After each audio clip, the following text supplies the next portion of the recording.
Judith, you are one of our keynote listeners this year, and I have to ask, what are you listening? What are you hearing on stage at Social Good Summit that you are taking away with you? Well, I think, first of all, that this is an amazing innovation to have the idea of a keynote listener, because one of the challenges, I think, in the world is that we all talk too much and we don't listen enough. So just having the opportunity to step back myself and listen to the conversation, and I would say there's 5 main broad themes that I've been hearing.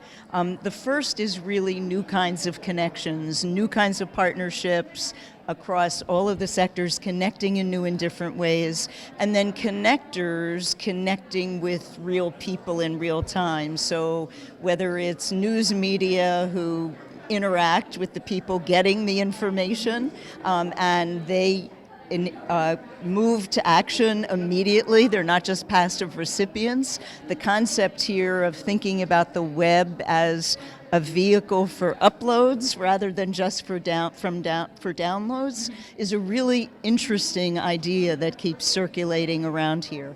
I think a second idea is we've got to break through the noise to solve problems, that innovation is really about putting the noise in the background and thinking about whether it's the new products or the new processes, whether it's the market's innovations or even the organizational innovations, how we transform our own organizations to be more innovative and generate more innovation. So technology is an enabler. The technology itself isn't the innovation. It's what people are doing with it, whether it's mobile health or mobile cash, whether it's new ways of using gamification, new ways of the news media engaging with their readers and listeners. All of these things we're hearing here.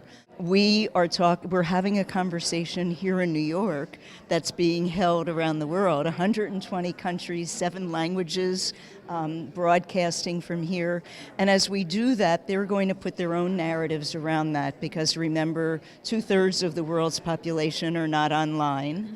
And so some of the things that are being talked about here really aren't there.